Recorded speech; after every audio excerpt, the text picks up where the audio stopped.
What's up? I know everything is about the Mini 3 Pro and the Avata hype right now, but I'm bringing to you the Autel Evo 2 Pro versus the Autel Evo Lite Plus direct comparison A through Z. Stay tuned.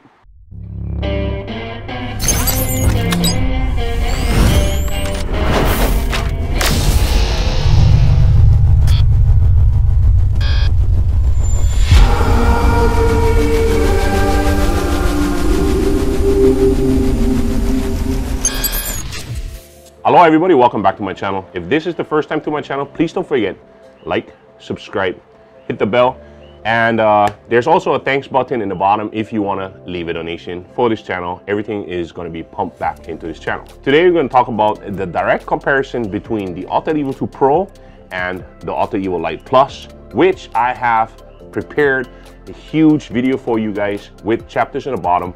And all the links to all the products will be in the description below. The only thing sponsored within this video are the Skyfire Aerial mounts that were sent to me by Skyfire Aerial way back then, but I have to mention it within this channel. Everything else is an honest review and tech data because I bought these drones with my own money. I'm not sponsored by Autel or whatever else. So we should get started. First off, stuff that we come up with is design and quality. The Evo 2 Pro being the bigger of the two, weighing in at 1191 grams with a max takeoff weight of 1999 grams. The Lite Plus comes in at only 820 grams and a max takeoff weight of 1150 grams. The Evo 2 Pro is built out of thick plastic with an orange body and thick black arms reaching a diagonal span of 15.6 inches or 397 millimeters, while the Lite Plus sports multiple body colors, also made out of plastic but introduced carbon fiber arms that reach the diagonal span of 14.5 inches or 368 millimeters. While the Evo 2 Pro had some issues with cracks in the plastic of its body, I experienced a scary separation alongside the arm that allowed heavy vibration during flight, and I nearly crashed after my first few flights.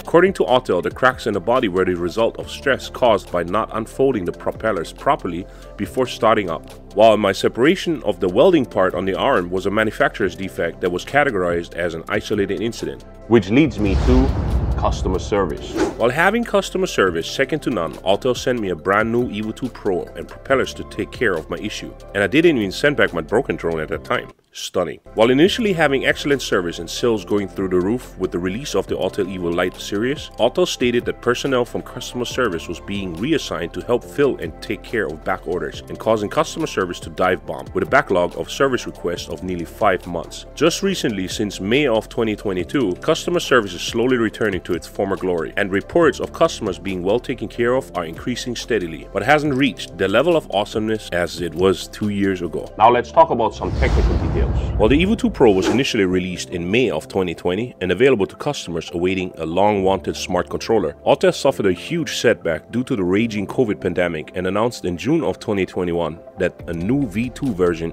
of its new flagship drone would be released, creating two ecosystems within the Evo 2 series due to the unexpected chip shortage. The V1 and V2. The V1 has the capability of hooking up to the Live Deck, a stationary video output accessory that pairs with the Evo and Evo 2 series V1 to gain access to multiple video outputs besides its controller that has HDMI, USB, and Ethernet. Autel also released a smart controller at the time, since the Evo 2 series reused the design of the original Evo series controller and changed the interior to make it compatible, but yet the design appeared flawed and flimsy unless enhanced with an exterior phone or tablet mount like the Skyfire Aerial Enhancement Kit. While the V2 smart controller was released in bulk, it was made clear that the V1 smart controller was only produced in limited amounts, and since the price of the smart controller was a whopping $1,200, the casual consumer decided to rather spend the money elsewhere than on a simple controller with an integrated bright screen. Understandable. While the Evo Lite Plus operates on a 2.4 GHz and the 5 GHz frequency, only the V2 of the Evo 2 series would have that same capability, while the V1 owners would only operate on 2.4 GHz. Next on the list would be flight time and batteries. The Evo 2 series sports a 7000 mAh battery with a claimed flight time of 40 minutes, which in reality comes more down to like 32 to 34 minutes with enhanced use of over 40 cycles slowly tumbles down to probably 26-ish to 28-ish minutes until it finally giving up its reliability of holding charge properly and sudden drops of voltage after 35% to a sudden 3% after about 60 to 90 charge cycles. The Lite Plus battery is a 6,175 milliamp battery with a claimed 40 minutes flight time, which in reality is more about 35-ish to 36-ish, and in most cases usually about 32-ish to 34-ish depending on winds and conditions. At the time of this video I have only reached about 22 cycles and the battery is still holding up strong, which is the reason why I haven't gotten any average number of cycles available for you when the battery is losing its reliability. Most overlooked things will be things like the app for both of these guys. That's being made available for each of these guys. The Evo 2 Pro runs the Autel Explorer app, which is ultimately shared with its predecessor, the Autel Evo. The app itself offers a wide array of functions including mission mode, which the Lite Plus does not offer at this time of the video. While the Explorer app utilizes a lot of menu buttons to reach settings, button customizations and intelligent flight modes, its counterpart, the Autel Sky app for the Lite Plus uses a slide button style system to use those functions and settings. Either of the apps run smooth and offer a lot of good functions to be used to make your flight experience personal and special. It will take some time to get used to them, but they're easy and pretty self-explanatory. Intelligent flight modes on either of one of these drones include predestined flight routes for videos, picture modes such as panorama, wide angle, and spheric, which some offer automatic stitching, while others need a third-party program to stitch the imaging together. Both drones also offer hyperlapse mode, which in either of them caused initial issues upon first release. Each of these apps have had updates in the past trying to get rid of most of these drifting and tracking issues and have done pretty well with slight hiccups here and there. The mission mode is what sets these two apart and is only offered to the Evo 2 series at this time, giving it the capability to capture data in mission to create things like 3D mapping and developmental stages of construction, etc. I have even seen people use it to create some really cool hyperlapses with points of interest and dedicated pathways. Also on this list is Safety and Security. The Evo 2 Pro offers obstacle avoidance of 360 degrees with some blind spots towards its side rear ends, dead stopping your drone at about 30 feet unless flown in ludicrous mode, which disables the obstacle avoidance at that point. The Lite Plus offers front, rear, and downwards wide-angle sensors as obstacle avoidance and does not have top sensors. The Lite Plus obstacle avoidance gradually slows your drone down from about 40 feet and comes to a dead stop at roughly 25 feet upon non-passable objects. Both drones utilize these sensors during active track and have shown good capability during that mode. I personally prefer not to use the active track since it feels too aggressive and makes for some weird flight maneuvers that scare the hell out of me and make me think I might lose my investment. If you're in the market for an active track drone, I suggest you pick up a Skydio drone. Each drone features the normal flight lights with green and red LEDs, but also has a downward facing spotlight. All lights can be activated and modified within its settings of their respective apps. None of the lights installed meet the requirements for nighttime flying.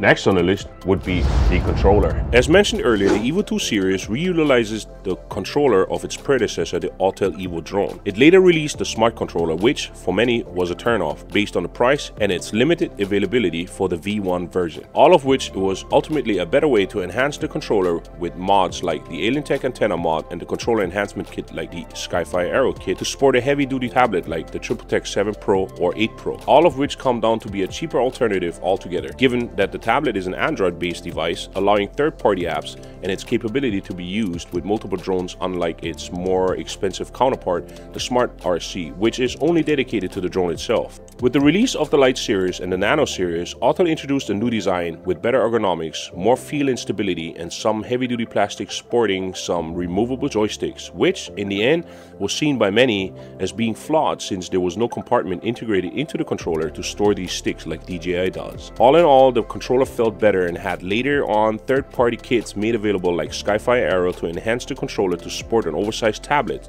and its removable sticks. What sets the two controllers apart from each other is that the Evo 2 series controller comes with an integrated screen and gives the operator a chance to fly the drone without any device that uses the app, which restricts its usage a bit since the app offers settings in intelligent flight modes, but in case that your phone is dead or you forgot your device altogether, you're still able to fly the drone. Besides that, we have the accessories. The Evo 2 series and Lite Plus both offer standard versions for purchase, which simply offers a battery, controller, and a drone, or enhanced rugged bundles, which offer a carry case or a bag, extra batteries, and propellers. And in the Lite Plus series also includes the ND filters from Autel. While the Lite Plus comes with multiple batteries, a bag, multi-charger, ND filters, extra props, and all the wires needed to connect different devices like iPhones and Android-based devices, the Evo 2 series does not include any ND filters regardless of which bundle you decide to buy, but has filters available from Freewell, Skyread, and Autel themselves. The market is full of extras like propeller straps, aftermarket bags, and cases, and even better multi-chargers to charge batteries and controllers alike. Most wanted to know feature on both of these guys is the camera. Let's take a look at the cameras of these drones, and both seem to be sporting the best in the league at the time of this video. They both run 3-axis 1-inch CMOS sensor with an adjustable aperture of f2.8 to f11, with ISO running up to 12,000 for the Evo 2 Pro and 6,400 for the Lite Plus, while the Lite Plus offers up to 48,000 in night scene mode. Both have 20 megapixels and a field of view of 82 degrees. Both cameras offer zoom modes, which are digital and honestly kind of pixelated and useless as soon as you pass the X2 or even X4 mode. Both cameras offer picture modes in JPEG and RAW, while the Lite Plus offers a 10-bit color in RAW photo only. The Evo 2 series offers a log mode and 10-bit color profile, while its auto mode leaves you wondering what the hell happened to my video. The Lite Plus, on the other hand, does not offer any 10-bit video color profile, even in log mode, but has one of the best auto modes I have ever used. Both of these cameras offer 4K and 6K recording, which had been argued that it's actually only 5.4K, but oh well, what are numbers these days, huh? Could I interest you in buying a 9? Image quality on both of these drones is amazing, and it gives you a lot of preserved detail and true color, unlike DJI's Hasselblad tech, which appears to fail to show enough detail upon digital zoom and seems to attempt to provide a more mainstream color profile rather than colors that are true to the eye. Either or, it all comes down to personal preference and has been an infinite debate amongst pilots. Both cameras offer a max bitrate of 120 and allow hyperlapse to be recorded in 4K or 5.4K resolution. Recording videos both have 6K in 30, 25, and 24 FPS, and 4K in 60, 50, 48, 30, 25, and 24 FPS.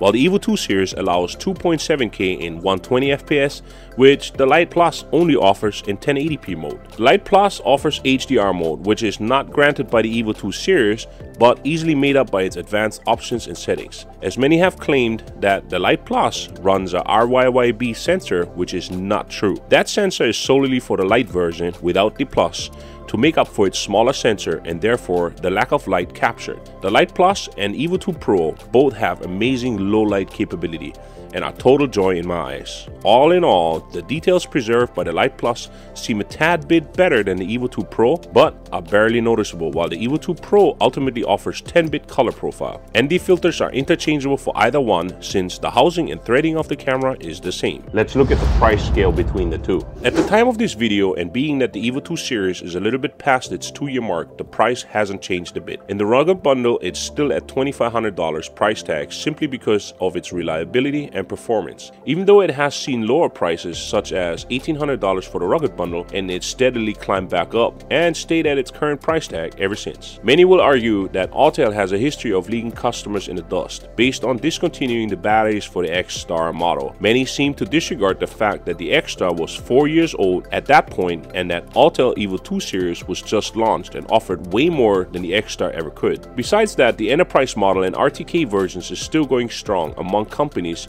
and with the industrial usage, I believe that these batteries still will be produced easy for another 4 years from now on, which gives the drone a long life to be seen on the market. The Lite Plus model currently runs at $1,800 for the premium bundle, and that is the perfect tool for the small commercial use and recreational 4 or 6K recording. With the lack of 10-bit color on the Lite Plus, it makes it harder for pros to decide for this model and rather choose the Evo 2 series. All in all, these drones offer a great performance for a price scale within its own class. And both of these guys have great third-party accessories available to you. So if you're in a market for a good drone and you're not up to the DJI hype, these two drones, either or, will be your choice of drone, depending on the price scale that you're looking at to purchase. Neither one of these drones will let you down, and you can find links in the description below on where to purchase them. And like I said before, if this is the first time to my channel, please don't forget, like, subscribe, hit the bell, and if you want, leave a thanks button in the comment section with your donation to this channel.